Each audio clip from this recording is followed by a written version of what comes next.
Ó, acabou de chegar mais um convidado aqui, Joel. Ah, Eu é, vou buscar Aninha? aqui no cantinho. Quem? Ele que nos auxiliou demais ao longo dessa pandemia, Não ajudou tem a aquele gente negócio? demais. Quem? Esse fala Rolando Lero. Não tinha essa? Quem? Mas esse fala coisa séria, ajudou a gente demais ao longo dessa pandemia, trazendo informação, esclarecendo dúvida. E agora a gente conta com ele na nossa equipe de colunistas. Ah, o doutor Evaldo Stanislau está aqui com a gente. Isso, cadê ele? Cadê? Ah, que é isso, doutor? Puxa vida, que prazer enorme recebê-lo. O senhor está bem, doutor? Puxa, que bom te ver, viu? Que bom tê-lo aqui de verdade. Que bacana. Puxa vida, um prazer enorme conhecê-lo pessoalmente. Doutor Evaldo que nos atende lá toda semana, né? Sempre que a gente chama o doutor Evaldo, na hora ele já se põe disponível ali, porque ele sabe muito bem da responsabilidade que tem como médico e como conhecedor da medicina. O dever dele é auxiliar você, nosso ouvinte, auxiliar a sociedade, como a Aninha disse. O trabalho de profissionais como o doutor Evaldo acabou se destacando muito agora na pandemia. Se não fossem vocês, nós estaríamos fritos, viu, doutor? Então, eu já agradeço aqui de antemão ao senhor por toda a presteza, por todo o carinho com a gente, viu, doutor? Seja mais do que bem-vindo. Boa tarde. Obrigado, Joel. Obrigado. Eu queria dar boa tarde a vocês que estão aqui acompanhando ao vivo, dizer da minha grande satisfação, alegria e, sobretudo, uma honra estar aqui, numa data tão emblemática e com pessoas tão especiais como vocês. Obrigado. A gente que te agradece, doutor. E, segundo, eu queria compartilhar isso que você falou, Joel, com o jornalismo de uma maneira geral e com vocês em especial, em particular, porque uma das marcas dessa crise que a gente ainda está vivendo, talvez num outro patamar, mas ainda acontece, foi a desinformação. E o melhor remédio para a desinformação é ter jornalismo sério, é ter informação de qualidade, e isso o jornalismo brasileiro fez e a Rádio Bandeirantes fez com brilhantismo. Então, eu é que agradeço a parceria, a oportunidade. Eu vou repetir uma coisa que eu já falei outro dia para a Thaís e para o Pedro, vocês salvaram vidas junto com a gente. Obrigado, Amém, doutor. tomara, Obrigado. doutor, que bom. Que bom. Doutor, eu estou bem relaxadão agora, para te falar a verdade, sabe? Eu tenho usado mais o álcool em gel. Esse eu não arredo o pé dele. Aí não Mas dá, lavar máscara- a mão, né? Você vai na rua, pega um metrô, pega um ônibus, só chega em casa, lava a mão rapidinho. Mas máscara eu não uso mais, eu estou indo para ambientes de grande movimentação, ambientes de aglomeração, ou seja, eu estou tendo quase que uma vida normal. Fazendo aquilo que as autoridades estão dizendo Exatamente, que é possível que é permitido. agora, né? É seguro fazer isso, doutor? Então, Joel, o que eu diria para todos vocês... Estou com as vacinas, tomei as 3. Sim. O que eu diria para todos vocês, você usou um termo interessante, fazendo o que as autoridades, a Ana lembrou aqui, estão falando para fazer. Eu acho que nós já temos maturidade suficiente para tomar nossas próprias decisões. O risco existe, o risco não é zero, mas o risco é muito menor. Então, as pessoas vão ter que avaliar. Eu tenho uma certa idade, eu tenho uma doença crônica, eu sou imunodeprimido, eu vou me cuidar mais. Ou convivo com alguém que está nessa condição também, Ou né, convivo com alguém que está nessa Vamos condição sentar bem aqui, o lembrada. que vocês acham? doutor? Vamos. Pode ser? Acho que a gente pode ficar mais à vontade aqui, mesmo Doutor, porque no meio- no o joelhinho meio da doeu, gente estou aqui. desde as 3h30 em pé, né? É, gente? jovem. Vamos sentar um pouquinho. Pois é. Pois não, doutor, desculpe interrompê-lo. Imagina. E aí, então, se você faz essa avaliação de risco sua, pessoal, eu acho que é recomendável que você use máscara nas situações de maior exposição. Se você está num ambiente fechado, aglomerado, sem renovação de ar, mesmo que você não seja desses grupos que a gente mencionou, vale a pena ainda você usar máscara. Então, o que eu acho é que a máscara ela foi muito mal trabalhada, virou um símbolo daquilo que a gente não deseja, quando ela é simplesmente um equipamento de proteção individual. Então, a recomendação que eu faria, Joel, eu acho que você talvez não precise de uma orientação oficial, mas precise daquilo que você viu. E você tem capacidade de avaliar. Então, vou num elevador. O vírus está voltando a circular com mais intensidade, a gente está voltando a ver mais casos. Será que nesse momento é seguro eu entrar no elevador sem máscara? Fica com a máscara, olha, pessoal, quer ver? Vou Tá aí no mostrar pra bolso vocês. também? Minha máscara está aqui no bolso. Então, dependendo da situação, eu coloco a máscara. Então, a vacina é o principal. Todo mundo tem que tomar vacina. Inclusive, as crianças menores precisam tomar vacina. Sei. E a máscara é um complemento que eu acho que veio para ficar, só que não precisa de regra oficial. Cada um tem que saber quando precisa O usar. senhor já ouviu aquela frase que cachorro que já foi picado de cobra tem medo de linguiça, né? Você joga uma linguiça dele e já sai correndo desesperado. E os chineses estão bem ressabiados quanto a isso. Tanto que quando alguns poucos casos surgem por lá, eles imediatamente já fecham praticamente tudo. Aquilo que está acontecendo hoje na China, pode acontecer com a gente aqui no Brasil, ou nós temos uma realidade bem diferente da deles? Não, a gente tem uma realidade diferente. A China, até por características culturais, políticas, da maneira que a sociedade chinesa está organizada, ela tolera até isso. Eu tenho notícias até que a população está um pouco revoltada. Mas aqui no Brasil, nos países da América, da Europa, de uma maneira geral, ocidentais, eu acho que isso não cabe mais. Até porque nós estamos usando uma coisa que é antiga para um momento moderno. Hoje, nós temos teste, nós temos medicação, nós temos outros recursos que a gente não tinha naquela época, e temos a vacina, evidentemente. Então, eu não concordo, acho que a China está se expondo de uma maneira desinteressante, sem amparo científico nesse momento, e com um preço muito alto que está sendo pago, não só pela China, como pelo mundo, com os reflexos de tudo que acontece. Né, claro. Agora, tem uma coisa que eu queria perguntar, Joel, porque assim, a gente falou muito dessa pandemia, né, e a gente jornalista, eu digo, foi muito consumido por ter que lidar com essas notícias, por ter que encarar tudo aquilo, trabalhar a melhor maneira para levar para o ouvinte, sem causar pânico, aquilo que a gente sempre falou no Bora, você principalmente, né? Que nossa intenção nunca foi causar pânico, era sempre informar, levar para as pessoas a realidade do que estava acontecendo, mas, ao mesmo tempo, a gente absorvia muita coisa para a gente. Muitos dias a gente sai do estúdio chorando, nervosos, preocupados, porque nós não somos só jornalistas, isso aqui é carne e osso, né? Assim como o senhor, doutor. Como é que foi passar por tudo isso e chegar aqui, nesse estágio em que a gente está agora, o senhor poder falar diante de uma plateia aqui no teatro, falar na Rádio Bandeirantes, olha, o pior já está para trás, a China não vai se repetir aqui no Brasil, a gente agora está num outro momento. Ana Paula, essa é uma pergunta muito difícil de responder. Você falando aí, eu já passa tanta coisa na nossa cabeça que a gente até se emociona um pouco, porque não é fácil você fazer o que a gente fez muitas vezes, você conversar com uma pessoa pela última vez, você conversar com uma família levando uma notícia tão ruim, você ouvir de uma família, como eu ouvi diversas vezes, a última vez que eu vi meu familiar, ele estava indo para o hospital. Foi com o senhor que aconteceu um fato desse, se não me engano, na cidade de Santos? Foi com o senhor? No ar com a gente, o senhor estava numa entrevista. Então, todos nós profissionais de saúde, lidamos com isso de uma maneira muito profunda, muito crua, na verdade. Mas, por outro lado, não fomos só os profissionais de saúde. Eu acho que essa pandemia ela também trouxe uma luz, uma visibilidade que não existia para outros profissionais muito necessários. Todo mundo fala do médico, mas quem deu banho nesses pacientes que ficaram semanas, meses internados, pacientes complexos, é muito importante. Então, os técnicos de enfermagem, os enfermeiros, os fisioterapeutas e, no outro extremo, né, o pessoal do serviço funerário, que também, naqueles ritos finais, trabalhou tanto, teve que... Olha, o que nós vivemos foi um pesadelo que eu espero que a gente nunca mais viva. Semana passada, a gente estava no Hospital das Clínicas, eu, a professora Ana Sara, outros médicos conversando, e a gente falou assim, olha, agora que está começando a cair a nossa ficha, aquela impressão do trauma pós-guerra, sabe? O corpo dá uma relaxada, a cabeça relaxa, aí você sente o peso que está nas costas, né? Exatamente. Então, são cenas assim.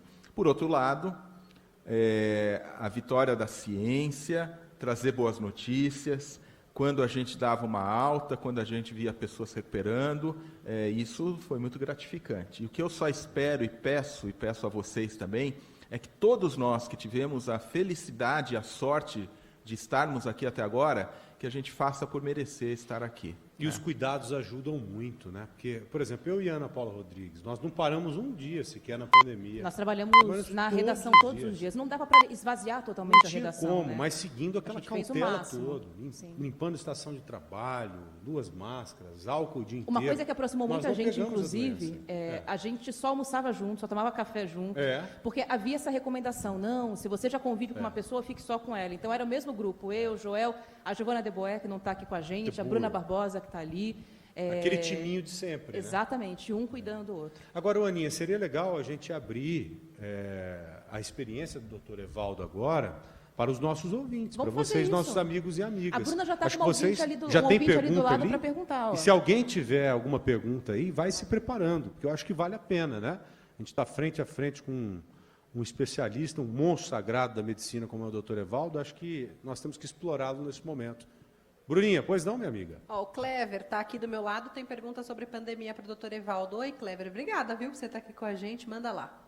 Eu que agradeço, Bruna. Boa tarde, auditório. Boa tarde, Joel, Ana e doutor Evaldo. Oi. Doutor Evaldo, vem vindo o inverno por aí, né? A gente sabe da condição. Nós vivemos em um país de clima tropical, mas a grande questão, doutor, é saber se esse vírus ele pode ganhar uma resistência nas baixas temperaturas agora que virão, né? A gente sabe do risco de quem já tem, por exemplo, pneumonia, ou quem tem essa imunodepressão, como o senhor falou há pouco. Eu queria saber se corre o risco de aumentar o número de casos, doutor, com a chegada dessa nova estação. Boa pergunta, hein? Olha, a tua pergunta é muito importante. Uma das teorias que a gente talvez veja se consolidar é que a Covid ela segue esse padrão de sazonalidade. Quando você tem os meses mais frios, ela se intensifica.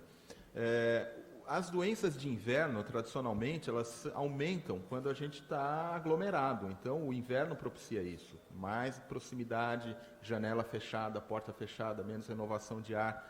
O que eu tenho dito para as pessoas e acho que tem que ser uma política pública de saúde? Daqui para frente, tudo pode ser Covid até que se prove o contrário. Existe tecnologia, existem métodos rápidos e que podem se tornar bastante acessíveis e baratos para que a gente faça diagnóstico. Então, hoje em dia, é inaceitável que qualquer um de nós vá ao médico e saia de lá com um diagnóstico e pense, não, isso é um resfriado, isso é uma sinusite, isso é uma dor de garganta comum, porque não é. Precisa fazer exame. Então, respondendo a tua pergunta, sim, podemos aumentar. Agora, você usou um termo resistência. Não é bem a resistência que a gente veria, e sim, talvez, uma maior frequência de casos, porque, como a gente está observando, o número de casos está voltando a aumentar, vírgula. Felizmente, sem gravidade por conta da vacina. O senhor disse que tem que fazer exame, tem que testar para isolar esse cidadão, é isso? Pois é. Primeiro, para a gente saber o que está acontecendo. Segundo, para interromper a cadeia de transmissão. E a primeira medida prática, Joel, é assim, eu estou me sentindo um pouquinho mal, põe máscara. Porque aí você não transmite para o outro. Como os japoneses, os orientais fazem há tanto tempo. E outra coisa, hoje já tem tratamento? Por Isso. exemplo, eu atestei positivo para Covid-19. É legal ficar isolado, claro, para não transmitir para outras pessoas. Mas eu posso iniciar um tratamento hoje, por exemplo? Ô Joel, mais do que posso, você deve. Sobretudo se é uma pessoa que tem um potencial de ter gravidade por Covid. Então, o Brasil hoje, ele tem uma droga injetável, um antiviral que era originalmente desenvolvido para tratar o ebola e que se mostra bom para evitar complicações de Covid. Nós temos a notícia do registro nessa semana de um segundo antiviral importante e já temos há mais tempo um pedido já e até um uso emergencial em curso de um terceiro, que já está disponível no mundo. Então, tratar Covid hoje em dia, pessoal, antigamente falavam de algumas drogas miraculosas, virou até um tema polêmico. Isso acabou, isso não existe, tá? Nenhuma dessas drogas tem nenhuma eficácia. Mas esses antivirais que a gente está falando agora, eles têm eficácia comprovada. Um deles, por exemplo, reduz em quase 90% a chance de você parar no hospital ou morrer de Covid. Excelente. Mas tem um senão, precisa ser usado precocemente. Então, Ana, se você se sente doentinha, tem que fazer o teste rápido, comprovou que é Covid, comece esse antiviral. Legal. Mais alguma pergunta, gente? A Bruna vai até vocês. Levanta o bracinho aqui, Olá. Bruna, ó, na fileira do meio. Cadê a Bruna? Peraí, tô aqui. Oh, nossa, na minha frente eu não estava te enxergando. Opa. Também ela está Acho que eu preciso do óculos. saia preta, blusa preta, está meio camuflada Quem aí. é o senhor? Esse aí do seu lado, de blusa cinza. Como é que o senhor chama? José Ricardo. Seu José Fala, Zé. Ricardo, tudo bem? Queria dizer primeiramente que é uma honra estar aqui presente. Eu vim homenagear, desculpe que até me emociono, meus queridos pais e avós, que eu aprendi a amar a Rádio Bandeirantes através deles, Ai, que lindo. que minha mãe nos levava de manhã no Colégio São Luís e íamos escutando Vicente Leporassi. E voltávamos escutando Hélio Ribeiro. E com meu pai, que eu sou São Paulino, o grande Fiore Gigliotti, eu tive o prazer de conhecer o filho do Fiore, o Marcelo, que estudou com a minha irmã, que ela se formou em jornalismo, a Roberta. E a minha pergunta é que eu fui tomar a vacina agora na semana passada, e disse que parece que não está liberado, né, para que eu tenho deficiência visual. E estou com 57 anos, acho que ainda não está na minha faixa etária, né, doutor? Você vai ter que aguardar um pouquinho ou pedir um relatório para o seu médico, que aí você consegue, tá? Mas é importante a gente lembrar a todos, eu conversava antes de entrar aqui no ar, sobre a 4ª dose, né, com Capriotti e com Pretzel. A 4ª dose, nos Estados Unidos, ela já é liberada para quem tem mais de 50 anos. Aqui no Brasil, a gente ainda tem uma certa restrição e tem até uma discussão se vale a pena fazer essa 4ª dose para todo mundo. Mas a 3ª dose, essa tem que ser tomada. Então, quem não tomou, quem está com vacina atrasada ou não tomou a 3ª dose, tome. Porque tudo isso que a gente está falando aqui, de voltar a socializar, viver normalmente, depende do reforço da vacina. Então, nos Estados Unidos já é possível, aqui no Brasil ainda tem outro tipo de regra, mas a 3ª dose todo mundo precisa tomar. Deixa eu aproveitar para tirar uma dúvida, então, já de vacina. O senhor acha que esse ano a gente vai ter que tomar mais alguma dose? Ou a gente já começa a entrar naquele esquema de, talvez, vacinas anuais, como se falou lá atrás? Essa é uma pergunta ainda sem resposta, Ana. Provavelmente, quem tem mais de 60 anos, quem tem doença crônica, quem é imunodeprimido, com certeza. Dependendo, é possível que quem está com mais de 50, como nos Estados Unidos, também tome. Agora, depois disso, talvez faça mais sentido para quem tomou as 3 doses esperar vacina nova por conta dessas variantes que estão surgindo. Já atualizadas, Porque né? a vacina que a gente usa ainda, embora eu quero enfatizar, salva vidas, evita internação, evita morte, mas ela ainda é o modelo para o vírus selvagem. Doutor, agora uma curiosidade, né? Nós ouvimos falar demais na pandemia que esse vírus pode ser de laboratório. O laboratório criaram o vírus, estavam estudando um vírus lá que foi criado no laboratório e de repente ele vazou, ou alguém resolveu colocar-o para fora desse laboratório. O senhor acredita nisso? Houve alguma investigação em cima disso, a ponto de comprovar a veracidade disso ou não, doutor?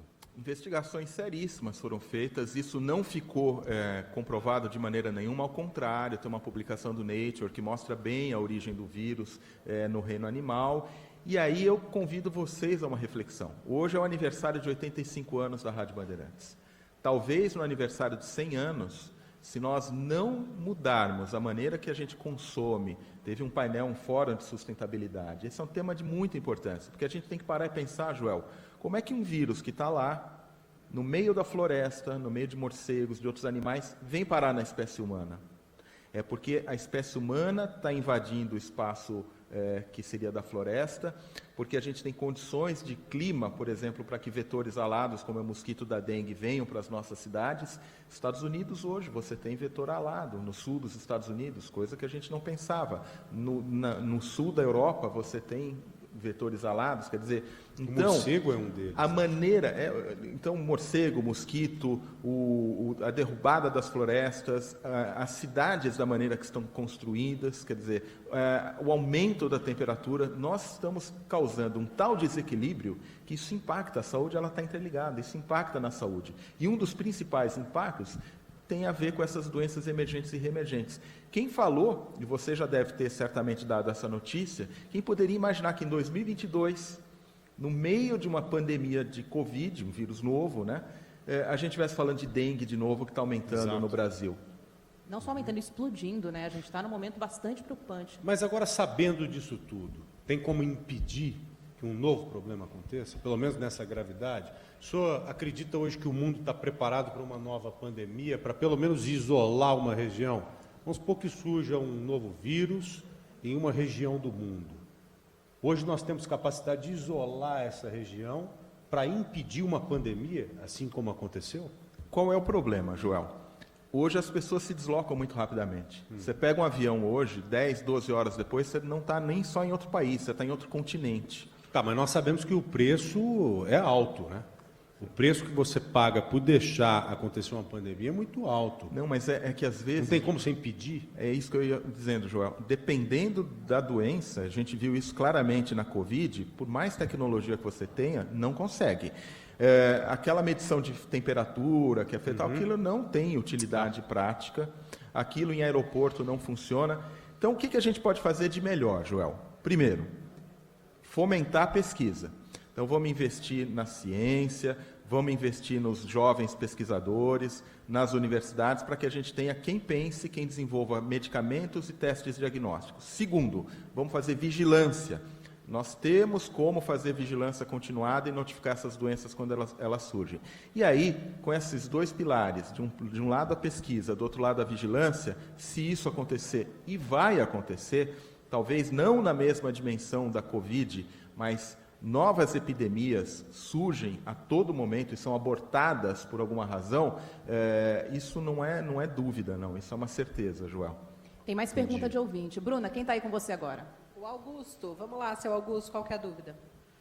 Bom, se eu tiver que doar sangue, sai as letrinhas R e B do sangue, porque sou bandeirantes desde pequenininho. Hoje eu acesso a rádio pelo celular, mas quando eu tinha um radinho, era só virar o dial, era RB, Band News e Bandeirantes, a Rádio Bandeirantes, né? Doutor, duas perguntas. A política atrapalhou muito, no Brasil em particular, a gravidade do Covid? E aquele livro do Dan Brown, de ficção, de que uma pandemia desse tipo seria para diminuir a população mundial, que está muito grande. É verdade ou não? E, Joel, lembranças e parabéns para a dona Matilde. Obrigado, querido. Obrigado, viu? Do fundo do coração. Eu vou começar de trás para frente. Tem muita teoria de conspiração relacionada à ciência, né? E a gente pode colocar essa como uma delas. A outra teoria de conspiração é que as grandes corporações farmacêuticas têm a cura de muitas doenças, mas não deixam os remédios serem comercializados porque eles têm lucro e tal. Não existe isso. Não é. Nós, quando nos formamos em áreas de saúde, a gente faz um juramento de salvar vidas. E eu quero dizer que, para a maioria dos profissionais de saúde, isso é uma verdade. Então, não há base nesse tipo de afirmação. Em relação à sua questão de se a política atrapalhou, eu acho que todos nós percebemos uma influência inadequada, vamos dizer dessa maneira, de deixar de fazer atrapalhar também, né? Então, assim, nós tivemos uma CPI no Brasil que apurou tudo isso e que eu acho que deixou muito claro que, em diversos momentos, a política atrapalhou muito. O que a gente precisa, respondendo à pergunta do Joel de novo, além da ciência e da vigilância? Coordenação. E essa crise política atrapalhou muito a coordenação da resposta à pandemia. Apesar disso, como o SUS é muito forte, a gente conseguiu superar e chegar até aqui. Pois é, o problema é esse, eu mania de morder gelo. Bem na hora que eu estava mordendo o gelo. Cara, tem poucas pessoas que são tão espontâneas quanto o Joel. Mas o problema é esse, né, gente? Depender da política, depender dos políticos. Pensa num cara descrente com isso. De verdade, sabe? Às vezes até me chamam para conversar em relação a isso, para eu não ficar expondo demais isso, porque a gente depende da política, né? E é uma realidade. Não tem como a gente viver sem a política. Nós dependemos das boas ações que têm que vir, ou teriam que vir da política. Mas é difícil acreditar. Pensa num cara que tem dificuldade em acreditar, né? Às vezes, esses dias mesmo, o cara estava me ligando aí, perguntando se eu não tinha intenção de me candidatar. Eu falei, cara, você está de brincadeira, meu irmão. Vamos parar por aí, né? Eu faço qualquer coisa na vida, menos isso. Mas entendo que nós temos que lutar pelas boas causas e procurar cada vez políticos melhores. Mesmo não acreditando, esse é o caminho. A gente tem que se envolver com a política, não Exato. tem outro caminho. E a política, ela tem que ser feita por políticos, pessoas que são preparadas para tal, preparadas para isso. E hoje em dia, infelizmente, nós vemos muitas pessoas que não são desse mundo, que não têm preparo para isso, sendo eleitas, né? Por isso que nós somos obrigados a conviver com verdadeiras barbaridades que acontecem lá em Brasília, acontecem aqui em São Paulo, no país inteiro, né? Então, por isso que nós temos que cada vez mais ficar atentos a isso. Tudo isso que a gente está discutindo tem a ver com política, né? Não é? Isso. Então não tem como se abster disso. Gostando ou não, nós somos obrigados a conviver com ela. E o Grupo Bandeirantes de Comunicação sempre teve um posicionamento muito forte frente a isso. É um posicionamento de responsabilidade mesmo. Daqui a pouquinho, acho que daqui a alguns segundos, ou 2 ou 3 segundos, já estamos aqui ao vivo com a TV. Nós falamos aqui no Boa Tarde São Paulo sobre os 85 anos da Rádio Bandeirantes. O dia do aniversário é hoje. E tem, então, uma programação toda especial para os ouvintes da rádio. A gente já está com as imagens ao vivo lá do Teatro Itália. Ó, Joel da Oi, Pena Dri. e Ana Paula Rodrigues já me Oiê. dando um oizinho, porque eles estão transmitindo de dentro do Teatro Itália para todos os ouvintes da Rádio Bandeirantes. Boa tarde para vocês. Dia histórico, né, para o grupo, especial demais para vocês, né? Rodri, conheço esse estúdio, hein?